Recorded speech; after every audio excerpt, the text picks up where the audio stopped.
This morning, we have comprehensive coverage on the breaking news out of the Middle East. Israel says it will keep up its attacks on Iran, and Iran is threatening more retaliation. We'll bring you all of the developments in this moment of extreme uncertainty and escalating risk for the Middle East.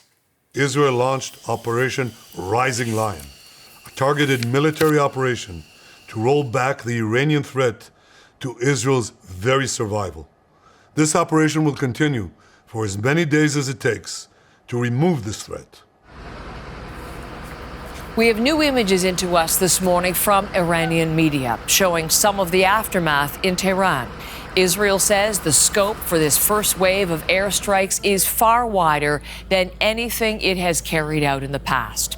Iran is confirming that both of Iran's top military leaders and the country's nuclear sites have been targeted. Iran is also saying that civilians, including children, were killed in the strikes.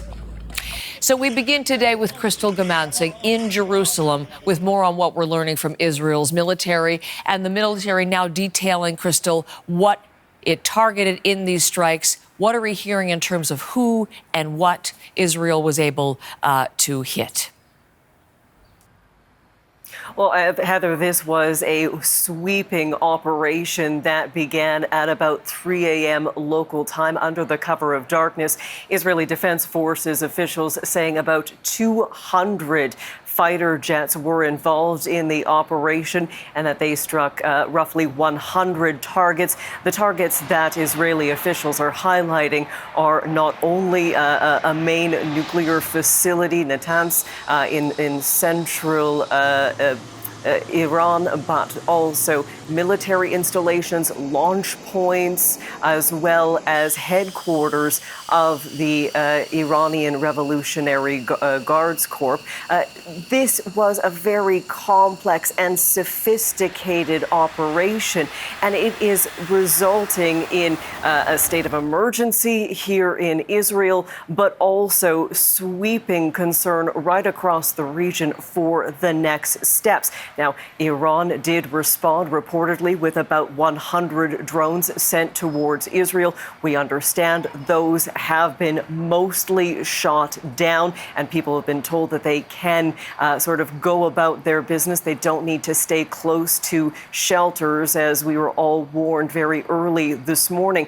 In the strikes, they not only hit the main Iranian nuclear facility, but they also reported by Israeli and Iranian officials and state media that 3 top military officials were killed, including the commander-in-chief of the Islamic Revolutionary Guards Corps, that is Hussein Salami. They're also saying that 2 top scientists were killed, and so they are calling this operation a success, but saying it is not over yet. And both political and military officials saying that they had to strike, they had to neutralize a threat for the benefit of Israel, but also the world.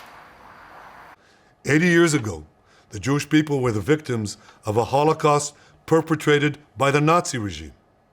Today, the Jewish state refuses to be a victim of a nuclear Holocaust perpetrated by the Iranian regime.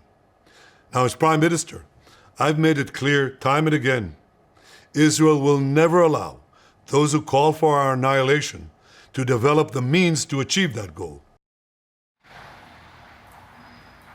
Now, Iran's supreme leader Ali Khamenei has vowed extreme punishment for these strikes.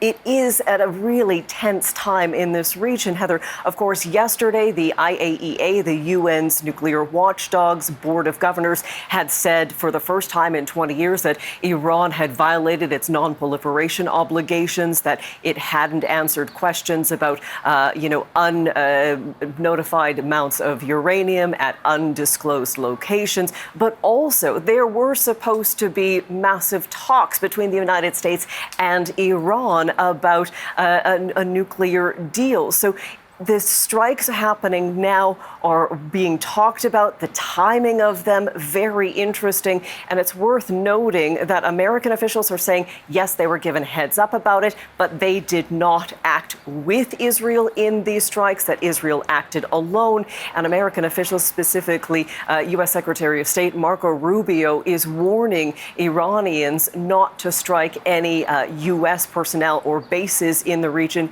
in retaliation. So it is a very uncomfortable time across the region, and it is one that everyone is watching closely because this will continue, as we've heard from both sides. To let you know, Crystal, we are getting the first post on social media from Donald Trump this morning. I'm going to bring that to everyone in its entirety in just a moment. As you say, to this point, the U.S. saying it's not involved.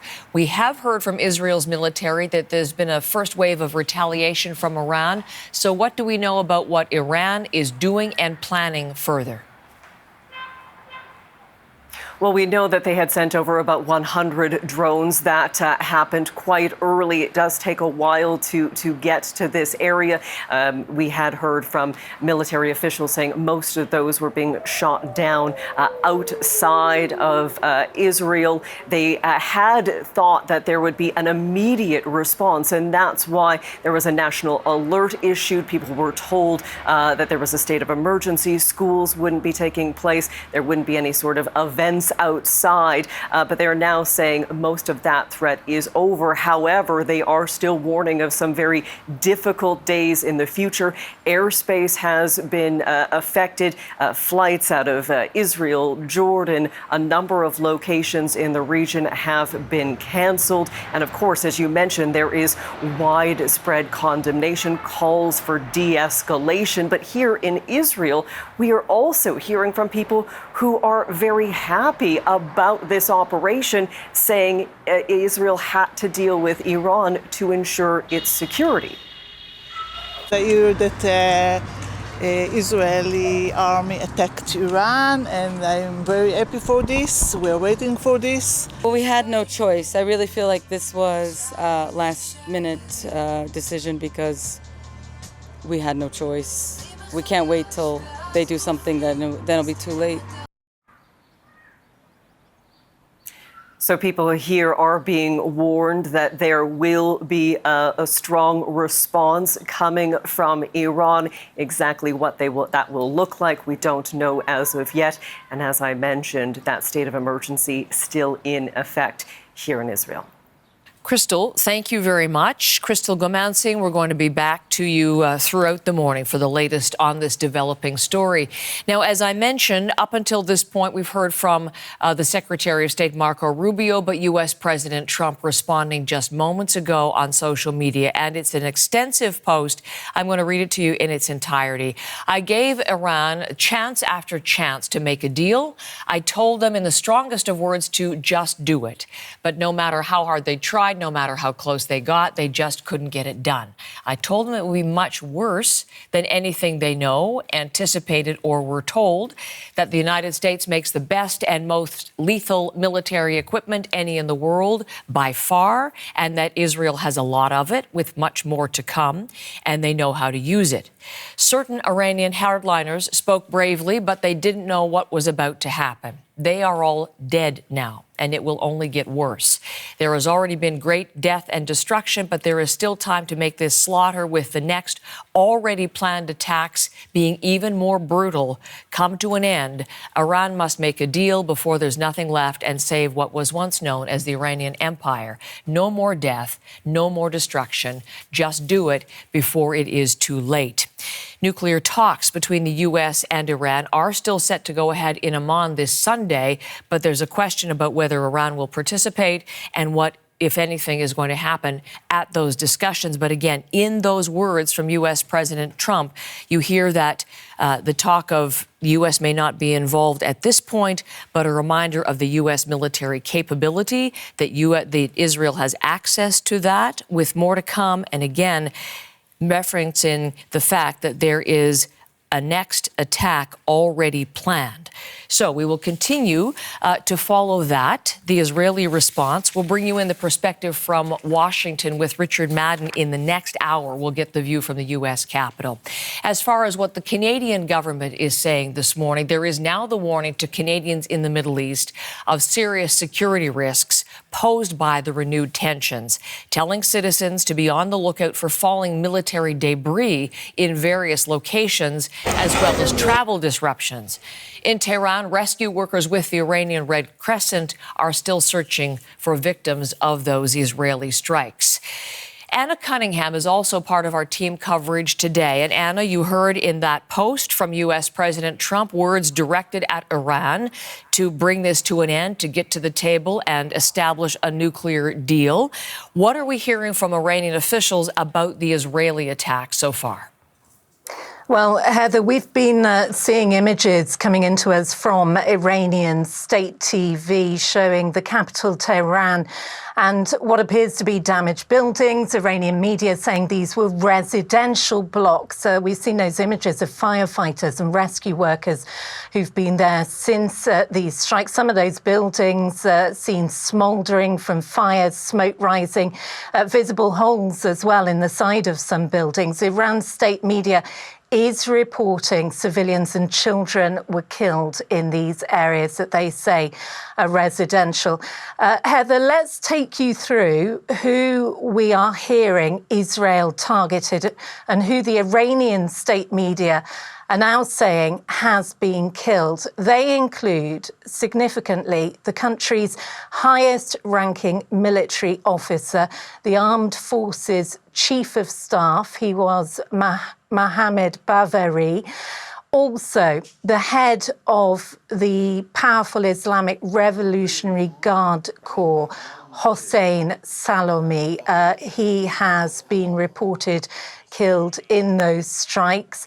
We've also had confirmation coming to us from Iranian state media that Gholami Rashid, who is a military general, was amongst those targeted and killed, as well as people in Iran's military. State news agencies are saying that 6 leading nuclear scientists were killed. They include Mohammad Mehdi Taranchi. Now, he was the president of the Islamic Assad University of Iran, as well as him, Feridun Abbasi.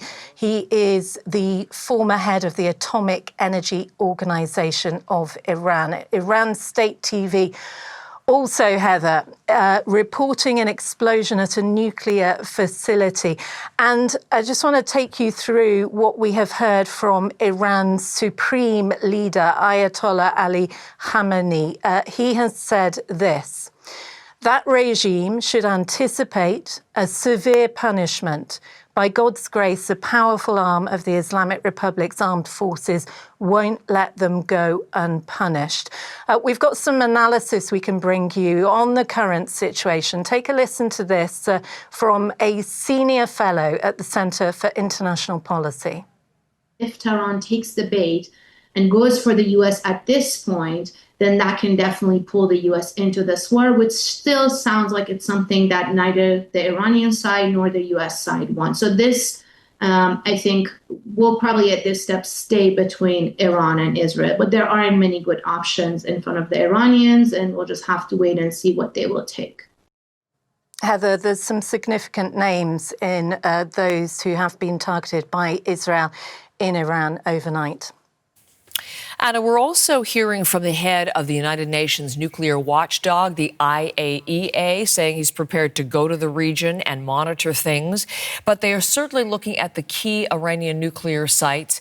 They are detecting no increase in radiation levels, but they are watching Natanz very closely and 3 other sites. What is the latest information on any radiation?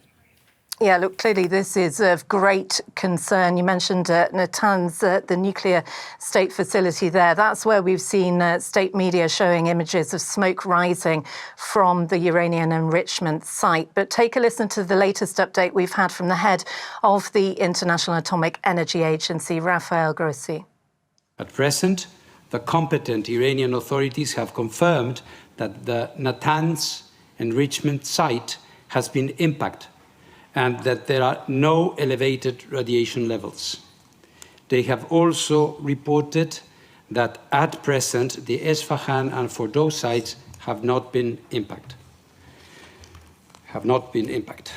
This development is deeply concerning.